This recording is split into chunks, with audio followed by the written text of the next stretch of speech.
It seems to be either 15 dogs or 50 dogs. They're said to be in very poor conditions, and all I know at the moment is that the police are on scene, vets on scene, and all the animals have to come out today. In 2012, Inspector Kirsty Withnell led a raid on an animal centre in Oxfordshire following an anonymous tip-off that animals were being mistreated. And what she found would go down as one of the RSPCA's worst cases. Some viewers may find this footage disturbing. As soon as I arrived, it became quite clear there was a very big problem there. I could hear a large number of dogs barking, and there was an overpowering smell of dog faeces. It was just total chaos. There's a scene of squalor. The floor is just wet with squashed dog faeces, some of which is white where it's gone mouldy. It may be hard to believe, but the Kennels was a family-run business that advertised clean and affordable boarding kennels through the Yellow Pages. The owners of the centre offered a door-to-door pick-up and drop-off service, which ensured that owners never set foot inside their premises. It was absolutely disgusting. There was dogs living in the most disgusting conditions imaginable, absolute filth and squalor. 20 dogs of various breeds, including puppies, were discovered at the centre. It appears like a mound, which I can only assume is a mixture of not even mud, but faeces. Some were thin, some had skin problems, some didn't want to move. It was a really pitiful sight. It was shocking to see so many animals living in the most disgusting conditions imaginable. One of the last animals to be discovered was a male golden retriever. I particularly remember sort of his eyes being sunken into his head. He was totally emaciated. His hips, spine and ribs were poking out. Thankfully, the vet discovered he was microchipped and that his name was Winston. Now Kirsty was able to contact his overjoyed owners, Sandy and Jim Luca, who had had to kennel Winston at the centre for a year due to illness. They came to visit Winston, and he'd been really dull and depressed in the kennels since he'd been there, and he was so pleased to see his owners. When he saw us, God, he went jumping up to us, wasn't he? Yeah. And they rushing round. Well, everyone, they couldn't believe. The whole place, everybody was crying. Everybody, including us. After being given the all clear by the vets, Winston was returned home to Sandy and Jim. He was running around, wasn't he? We took him for a walk round. He was licking my face. Licking Sandy's face. He couldn't believe we'd found him, I think. In 2013, the owners of the Animal Rescue Centre were successfully prosecuted and were given a suspended prison sentence and banned from keeping animals for life. It was one of the worst cases I've ever dealt with. Seeing animals living in such terrible conditions is something that will always stay with me, and I think everyone involved will always remember. Seeing animals in that condition really was quite unbelievable. Yeah. Lovely, isn't it? Yes. Ever since the day he was born, he followed Jim everywhere once he could walk.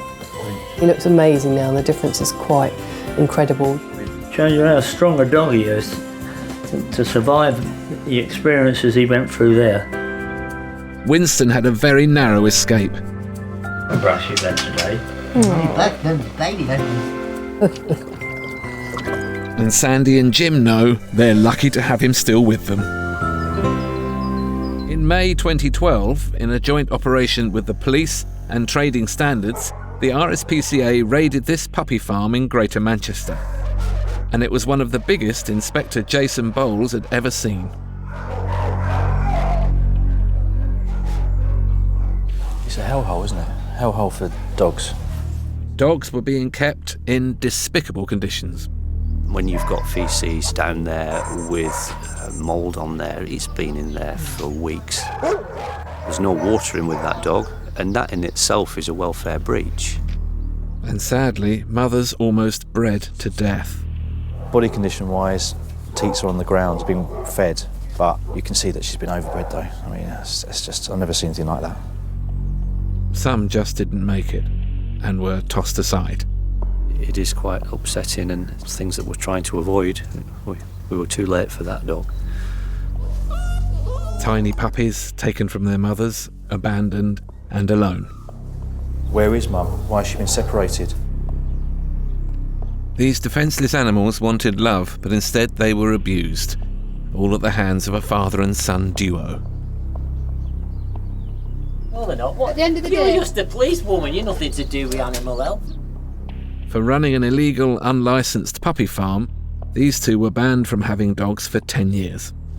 You're not taking these dogs at all. There's Yes, nothing wrong with them. The good news is, the team did. They were able to rescue 137 of them. But it was a mammoth task. The RSPCA had to pool the resources of 8 different centres and work late into the night to get them all out of there. If we have had to walk away from this, I don't think I could have slept really. To rehome all these dogs seemed an impossible task.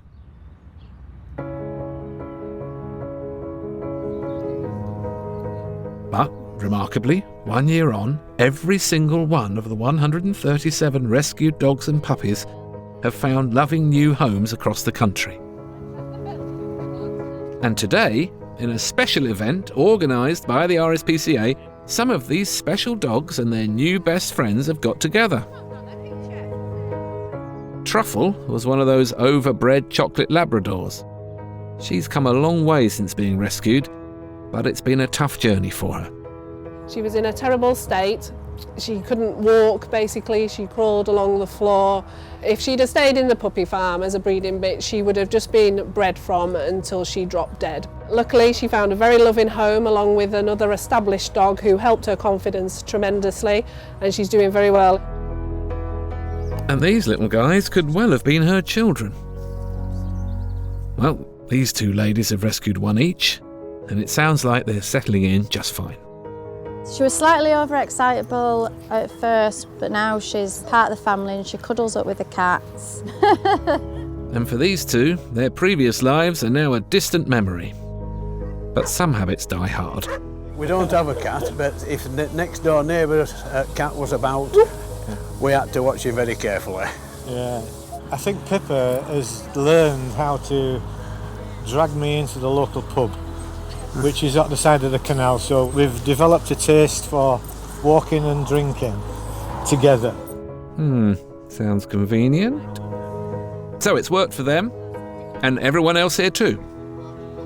I think people are quite nervous about getting a rescue dog because you worry how it's going to fit into the family, but actually it's worked out really, really well. It's 2 p.m, and Essex-based Deputy Chief Inspector Matt Goff has just had a call to help out some colleagues on a remote farm near Romford. We're heading to Stapleford Abbots, where another inspector has arrived at a job and she's asked for help. What she's walked in on, I'm not 100% sure at the moment. It seems to be either 15 dogs or 50 dogs. And it's chaos as Matt and his team start to catalogue and remove over 20 dogs being kept in separate pens and outhouses. The trouble we got in there is that there's a lot of dogs kept in cat cages, rabbit hutches, laundry baskets, bricks on top. There's quite a few of them that the vet said are suffering. And because of the conditions they're in, we can't leave anything. Because of the size of the problem, this will be a multi-agency operation, and it's up to Matt to organise the search teams. We've got transport coming from all over the southeast, and hopefully we'll be able to get them all out today, but we're just going to have to prioritise, because the dogs that are actually suffering are going to have to come out first, and then we'll have to deal with the ones that are just in poor conditions after that. The first dog brought out by Inspector Sarah Elmy, who was first at the scene, is an old St Bernard in a pitiful state. She has a skin condition going on the back here, probably caused where she's been laying in her own urine and faeces. This is all thick wet matting. This is just a clump. It's just rock solid, and then she's got big open, pussy sores on her back as well. She's very tender to touch. Come on, sweetheart, let's go. The RSPCA have been given access to various entrances and outbuildings by the owner, all of which contain dogs in unsuitable condition. Some puppies that look to be a week, 2 weeks old, some puppies that are maybe 8-10 weeks, complete range of ages and breeds. A little bit grumpy, this one. He's been kept in a laundry basket with a metal lid on top and a couple of bricks to weight it down, so we don't know when the last time he was out of there. He's a bit scared. bad. Although the owner has allowed access to his land, he's reluctant to let the search teams look in certain parts of the farm. Are the police able to verify who owns that? Was it the other side of the area? Yeah, just the other side of this plot. And it's linked by a gate inside, you see. And he's saying it's not his, but he's clearly using it to some extent. And for good reason, as Sarah comes back from one of the outhouses the owner claims weren't his with some shocking news. At least 30 dogs. Okay, Caravans full done. of cats. We've got about another 30 dogs now. We've got another indoor barn. There are now at least 70 dogs locked away on this farm, and Matt's team have no idea just how bad it's going to get. What's happened since is I've been taken into the house area, which is just down there. And once we got in there, there's a porter cabin, a number of wooden sheds, and inside there are dozens of dogs in appalling conditions. It's difficult at the moment to get a handle on how many dogs we've got. But the animals haven't been the team's only problem.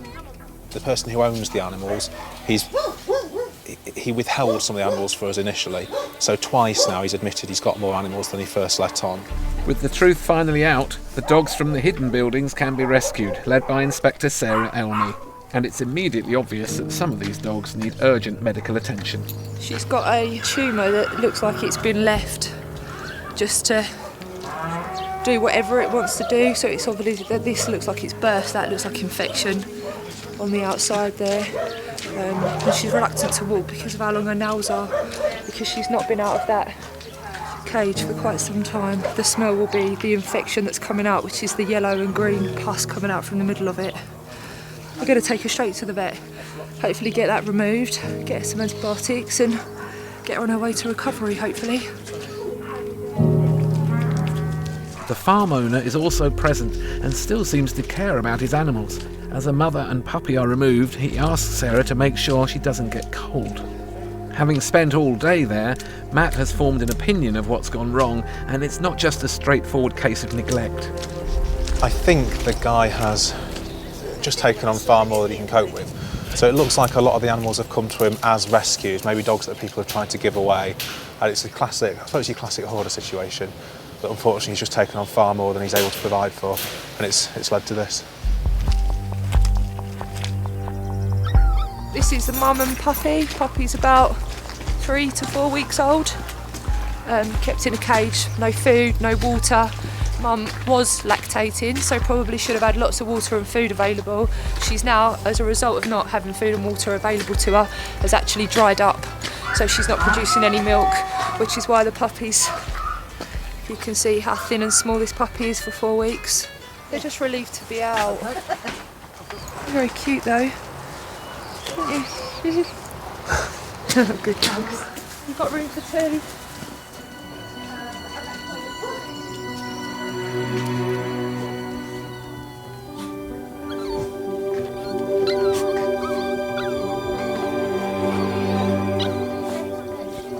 The suspected neglect witnessed by the team on a huge scale has shocked everyone, but it's not over yet. Inspector Sarah has found one poor dog cowering at the back of the shed. Got another terrier type with a very sore eye. Don't know how long that's been like that or what would have caused it, but get him off to the vets and get him examined. You'll probably have to have that taken out. Should we get you off? Yeah. The cases from the hidden buildings are shipped off to a local vet's, and Matt's team can carry on evacuating the rest of the dogs. We've been here about 4.5 hours now, and the difficulty we've got is we've got about 4 or 5 different agencies and people here to help with the transport of the dogs. We've got 6 or 7 different inspectors, so it's a lot of people to coordinate. For all these people, the priority is to get the animals to safety, but the conditions the dogs have been kept in have created extra complications. Especially as it's dark, a lot of them are in deep mud. It's quite a difficult process, and it's time consuming because if we rush it, it becomes dangerous. A lot of the dogs aren't socialised, they're not easy to handle, and the environment itself is quite dangerous when you're dealing with that kind of dog.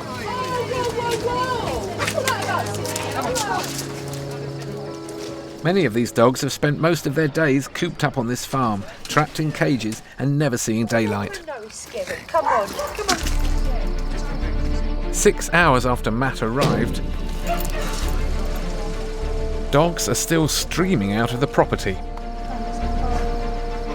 And light is fading fast. We've got basic torches and lights on the vans, but it's such a dark environment. We're well away from any main road, so it's pitch black here and we can't safely remove the animals without a light source. So the fire service has provided us with all these lights to illuminate the area, which is fantastic. It was so difficult to do this job without them. Potentially this is a job where we could be here until the early hours of the morning. I think some of us will still be working on this until dawn tomorrow. As each van is filled, it heads off to a local vet's. Into the night, volunteers, inspectors and vets work together to get these dogs out of there. He's in good body shape, this guy. Nothing wrong with him, is there? No, there's nothing wrong with him. Vet Clinton Float has witnessed some terrible scenes.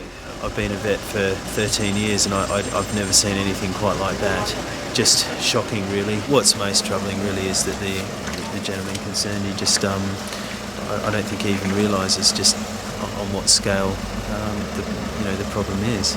Yeah, shocking. Finally, the last few dogs are brought out and sent on their way. Matt gets a chance to reflect on their day. Well, we've been here about 10.5 hours now.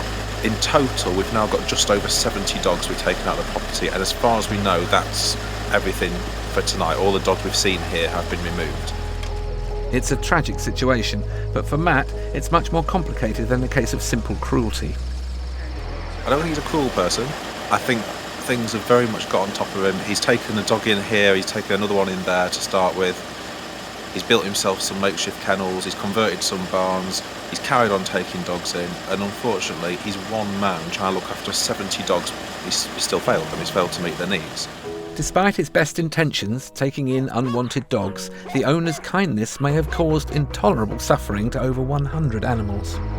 This operation utilised over 30 people and cost thousands of pounds. It's been a long, harrowing day for everybody involved. For now, the dogs can be taken to a place of comfort and safety. Some have been lucky, but others will need medical attention.